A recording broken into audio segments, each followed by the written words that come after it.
En Côte d'Ivoire, les artères d'Abidjan et des villes de l'intérieur sont le théâtre d'affiches qui rivalisent pour convaincre les électeurs.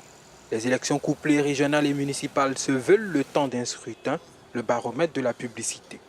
Par rapport à ce qu'on sait des 20 années précédentes concernant les élections, il y a quand même une nette évolution concernant la conception du message.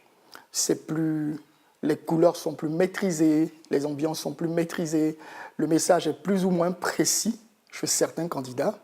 Et à côté de cela, on a des candidats dont les visuels ne sont pas du tout adaptés à ce qu'il se fait actuellement en termes de standards. Selon l'avis des experts, les affiches ont intégré les stratégies de communication parce que ces supports constituent un véhicule de transmission du message du candidat qui ne peut pas être partout en même temps. Si il n'y a pas d'affiches, on dit que vous n'êtes pas sur le terrain. Même si les affiches ont une portée assez limitée, nous sommes obligés de le faire pour que la population qui nous soutient dise « Ah, mes candidats sont sur le terrain ». La qualité du travail peut influencer. Parce que si le visuel est raté, c'est clair que le message que vous voulez partager sera raté. Parce que lorsqu'on fait un visuel, c'est dans le but de circuler une information, de faire passer un message.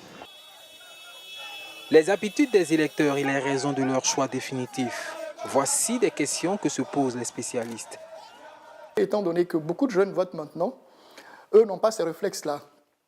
Tribaux, des liens familiaux de clans, ils ne les ont pas. Bon, donc j'imagine que dans quelques petites années, la valeur des candidats, la pertinence de leurs propositions pourrait véritablement influencer le choix.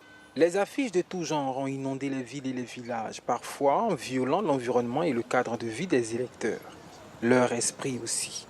Le débat sur leur qualité et sur leur réel impact est ouvert.